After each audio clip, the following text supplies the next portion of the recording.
I won a $50 million jackpot and shared this news with my husband. He demanded all the money to start a business, but I refused due to his bad habits and wasteful spending. In anger, he burned all my winnings, with his mother involved in the scheme. I laughed at both of them because, in reality, the money they burned was... My name is Lila Anderson, and I'm 33 years old. I live in Dallas, Texas, where I work as a teacher.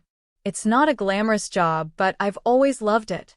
Helping kids learn and grow brings me a kind of joy that money can't buy, or so I thought. When I met Mike in high school, I thought he was the love of my life. We were inseparable, laughing, dreaming, planning our future together. He was charming and ambitious, always talking about how he'd make something big out of his life. After graduation, he got a job at a private firm, and I started teaching. Everything seemed perfect.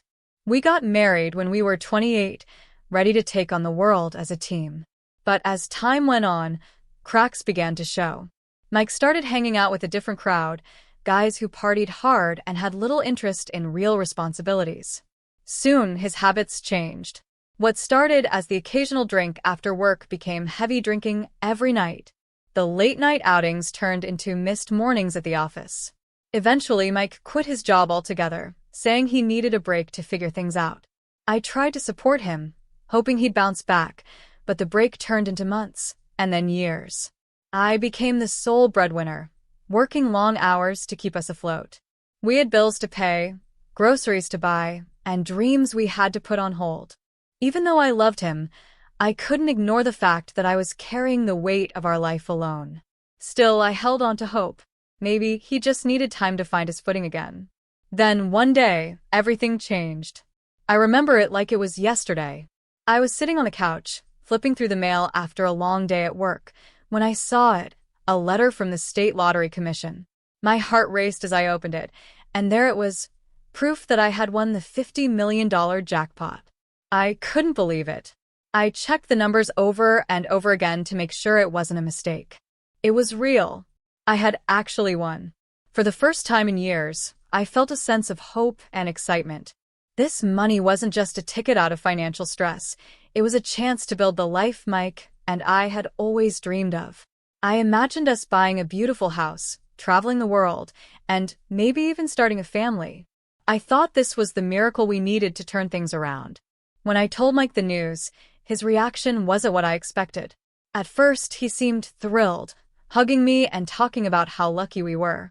But then his tone changed. Instead of celebrating with me, he started talking about plans for his business. "Lila, this is it," he said. "This is my chance to do something big.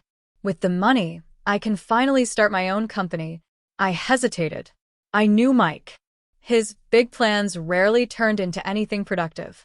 He had a history of starting things and abandoning them halfway. I wanted to believe in him, but the thought of handing over that kind of money made my stomach churn. "Mike," I said carefully, "I think we need to be smart about this. We should focus on building a solid foundation first, a home, some savings for the future. Then we can talk about other things." His face darkened. "You don't trust me," he said, his voice low. "You've never believed in me." "That's not true," I replied. "I've always supported you. But this is a lot of money, and we can't afford to make any rash decisions." He stormed out of the room, slamming the door behind him. I sat there, stunned. I had expected some resistance, but not this. Over the next few days, Mike became distant. He barely spoke to me, and when he did, it was cold and sharp. To make matters worse, his mother, Evelyn, started calling me. Evelyn had never liked me. She thought I was too independent, too focused on my career. She always wanted Mike to be with someone who would take care of him the way she thought a wife should. When she heard about the lottery, she was relentless. "Lila, you're being selfish," she said during one of her calls. "Mike is your husband. If he wants to start a business, you should support him. That's what marriage is about." I tried to explain my concerns, but she cut me off. "You don't understand what it's like to sacrifice for someone you love," she snapped. "If you did, you wouldn't think twice about helping him." Her words stung, but I held my ground. I wasn't about to hand over millions of dollars to a man who had already shown he couldn't handle responsibility. especially not with Evelyn egging him on. Things escalated quickly after that. Mike's anger grew, and Evelyn's meddling only made things worse. It felt like they were teaming up against me, trying to wear me down until I gave in. I was determined to hold my ground, but I couldn't shake the feeling that something was brewing, something I couldn't yet see. And then it happened, the night that would change everything. I wish I could say that things got better after that, but they didn't. In fact, they got worse, much worse. Mike's behavior became more erratic with each passing day. He stopped pretending to care about anything other than getting his hands on the lottery money. Every conversation we had turned into an argument about it. Evelyn, of course, was always in his corner, whispering poison into his ear and calling me names behind my back. It was like they had formed a team, and their sole mission was to break me down. One night, Mike came home reeking of alcohol, his eyes bloodshot and wild. I was in the kitchen, trying to focus on making dinner, when he slammed the door behind him so hard that the walls shook. "We need to talk," he said, his voice slurred but his tone angry. I set down the knife I was using and turned to face him. "What is it now, Mike?" I asked, my patience already worn thin. "You don't get it, do you?" He snapped. "This money could change everything for us. I could start my business and finally prove to everyone that I'm not a loser. But no, you want to keep it all for yourself." I took a deep breath, trying to stay calm. "Mike, I've told you before, it's not about keeping the money for myself. It's about using it wisely. You have to understand that." "No," he interrupted, slamming his fist on the table. "You're just selfish. You think you're better than me because you've been working and I haven't." His words hit me like a punch to the gut.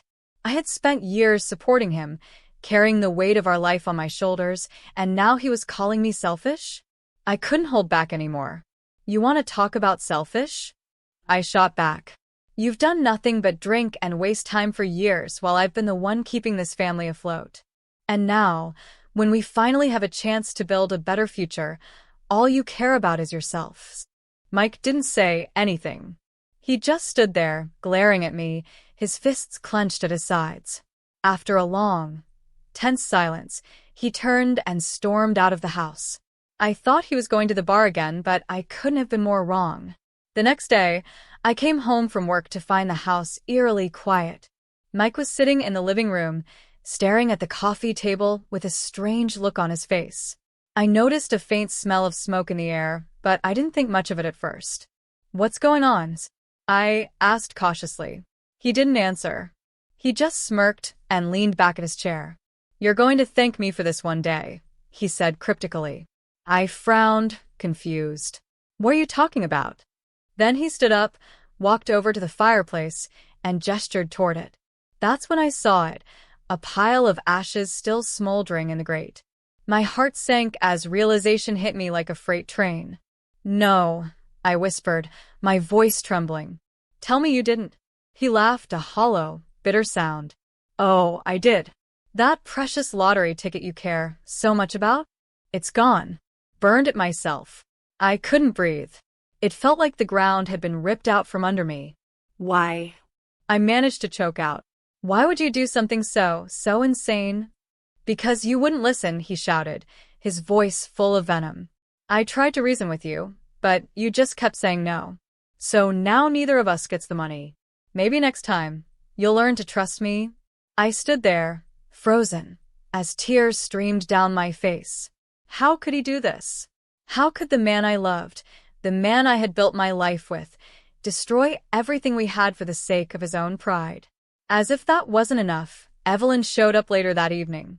She waltzed into the house like she owned the place, a smug smile on her face.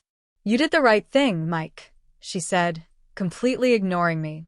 "That money was going to ruin your marriage anyway. Better to get rid of it than let her control everything." I couldn't believe what I was hearing.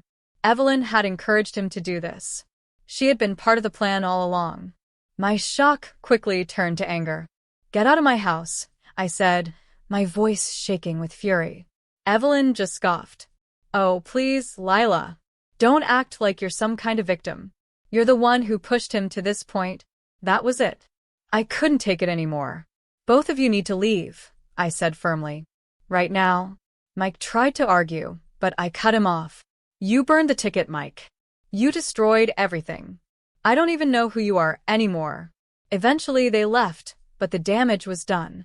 I spent the rest of the night sitting in the dark, replaying everything in my head. The betrayal was too much to process. I had loved Mike. I had believed in him. And this was how he repaid me. But as I sat there, something shifted inside me. The devastation began to give way to something else, determination. I wasn't going to let them get away with this. Not Mike, and certainly not Evelyn. They thought they could ruin my life and walk away unscathed? They had no idea who they were dealing with. The betrayal was only the beginning. Now it was my turn to take control. Suspense builds as Lila sets her sights on justice, leaving readers eager to discover her next steps in Part 3. I spent that sleepless night thinking about everything, about Mike, Evelyn, and the sheer audacity of what they had done. I had worked so hard to keep our life together, to support him when he faltered, and this was how they repaid me. It wasn't just about the money anymore. It was about the principle. They had crossed a line, and I wasn't going to let them get away with it. The next morning, I called my best friend, Claire. Claire was more than just a friend. She was a lawyer, sharp as a tack and fiercely loyal. She listened patiently as I poured my heart out, telling her every detail about the ticket, Mike's outburst, and Evelyn's involvement. When I finished, she didn't hesitate. Lila, she said firmly, you have every right to be angry, but now it's time to act. We're going to hold them accountable for what they've done. Claire wasted no time. We filed for divorce that very day, and she began gathering evidence for a lawsuit. Mike had burned the ticket, but we had proof of the win, a copy of the ticket's numbers, the notification from the Lottery Commission, and even photos I had taken with the ticket when I first got it. Claire explained that destroying a lottery ticket was legally considered destruction of property, and since the ticket had significant monetary value, Mike could face serious consequences. He doesn't just owe you an apology, Claire said. He owes you the full value of that ticket. And Evelyn? If we can prove she encouraged him, she's in this just as deep as he is. Hearing her say those words gave me a sense of hope. For the first time since this nightmare began, I felt like I had a chance to take back control of my life. The days that followed were a whirlwind of legal proceedings and difficult conversations. I froze all of our joint accounts, ensuring that Mike couldn't access another penny of my hard-earned money. Claire also helped me draft an official separation agreement, outlining that Mike would be held responsible for any debts or damages caused during our marriage. When Mike found out about the accounts, he was furious. He showed up at the house unannounced one evening, pounding on the door. Lila, open up, he shouted. What the hell is this? You froze the accounts. I opened the door just enough to face him, but kept the chain lock on. Yes, I did, I said calmly. After what you did, I can't trust you with my money. He glared at me, his face red with anger. Your money? We're married, Lila. That makes it our money. Not anymore, I said firmly. I've filed for divorce, Mike. And trust me, you're going to have to answer for everything you've done. His expression shifted from anger to panic. You can't do this, he stammered. Evelyn said we were in this together. She said. Evelyn's wrong, I interrupted. She's been wrong about a lot of things. And now, both of you are going to face the consequences. The legal case was intense, but Claire was relentless. She subpoenaed Mike's financial records, proving that he had been spending money recklessly for years. She also uncovered text messages between Mike and Evelyn, where they had discussed burning the ticket as a way to teach me a lesson. Those messages were the final nail in their coffin. In court, I had to relive the pain of what they had done. Mike sat there, looking smug at first, but as the evidence piled up against him, his confidence began to crumble. Evelyn, who had always been so outspoken and domineering, looked pale and nervous as the texts were read aloud. Mrs. Anderson, the judge said, addressing Evelyn, did you or did you not encourage your son to destroy the lottery ticket? Evelyn fumbled for words. I didn't think it was that serious, she stammered. It was just a piece of paper. A piece of paper worth $50 million, the judge said sharply. Do you understand the gravity of what you've done? By the end of the trial, the verdict was clear. Mike was found guilty of destruction of property, and Evelyn was held accountable as an accomplice. The judge ordered Mike to pay restitution equal to the full value of the ticket, $50 million. Of course, Mike didn't have that kind of money, but the ruling ensured that any income or assets he earned in the future would be garnished to pay me back. Evelyn faced her own set of consequences. She was fined heavily and ostracized by her community. The proud, overbearing woman who had once looked down on me was now left to face the fallout of her actions. It wasn't just about the legal victory, it was about reclaiming my power. For years, I had sacrificed so much for Mike, believing that love meant enduring the hard times. But love isn't supposed to feel like a one-sided battle. It isn't supposed to drain you or make you feel small. As I walked out of the courtroom that day, I felt a sense of relief I hadn't felt in years. I wasn't just free from Mike and Evelyn, I was free to rebuild my life on my own terms. But I wasn't done yet. There was still more to come, and I knew exactly how to use this moment to inspire others. My story wasn't just about betrayal. It was about resilience. It was about finding the strength to stand up for yourself, even when it feels like the whole world is against you. And the best part? My story was far from over. When I walked out of that courtroom, I felt like a weight had been lifted off my shoulders. For the first time in years, I wasn't looking over my shoulder, wondering when the next blow would come. Mike and Evelyn had tried to destroy me, but instead, they had destroyed themselves. Now I was finally free to take control of my life. The legal victory wasn't just about the money, it was about reclaiming my dignity. Of course, I didn't get the $50 million back. Mike didn't have the resources to pay me, but the court's decision ensured that any income he earned in the future would go toward restitution. Evelyn's fines left her scrambling, and the humiliation they both faced was a consequence of their own making. In the weeks that followed, I focused on rebuilding. I sold the house Mike and I had shared, wanting nothing to do with the memories tied to it. The proceeds weren't much, but they were enough to help me start fresh. I moved into a small but cozy apartment in downtown Dallas, closer to work and far away from anything that reminded me of Mike and Evelyn. But I didn't stop there. I realized that my story could be more than just a painful chapter in my life. It could be a lesson for others. I started speaking at local community events, sharing my experience with women who were dealing with toxic relationships or struggling to find their voice. At first, it was just a way to vent, but soon, it became something bigger. People reached out to me, thanking me for inspiring them to take charge of their lives. One day, a reporter from a local news station heard about my story and asked if I'd be willing to do an interview. I hesitated at first. Putting my personal life on display wasn't easy, but then I thought about the women I could help. The interview aired a week later, and the response was overwhelming. My inbox was flooded with messages from people who had seen the segment, many of them thanking me for giving them hope. As for Mike and Evelyn, their downfall was swift and public. Mike struggled to find work after the trial. His reckless behavior and the court ruling made him a pariah in every job interview.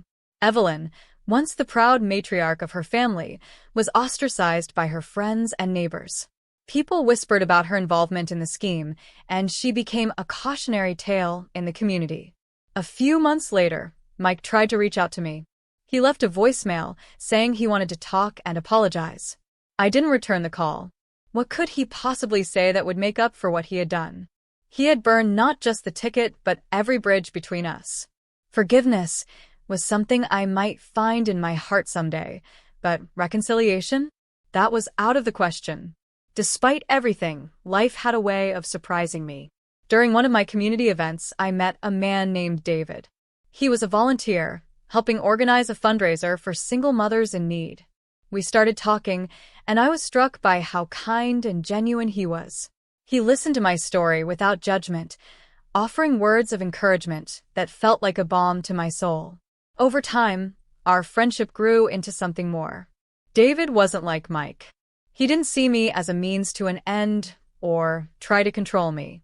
Instead, he supported my dreams and reminded me that I was stronger than I gave myself credit for. For the first time in years, I felt what it was like to be in a partnership built on respect and trust.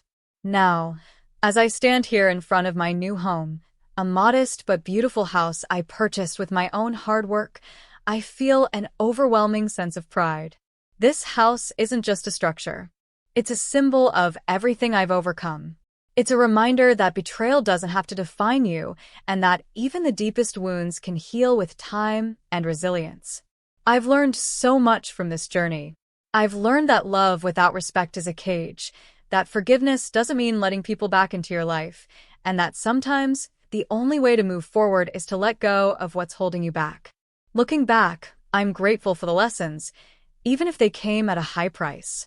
Mike and Evelyn thought they could break me, but instead, they made me stronger. And now, as I look toward the future, I know that I'm ready for whatever comes next. This is my story. Not of betrayal, but of resilience. Not of loss, but of triumph. And if you're going through something similar, I want you to know this. You're stronger than you think, and it's never too late to take control of your life. Because in the end, the best revenge isn't about getting even. It's about rising above.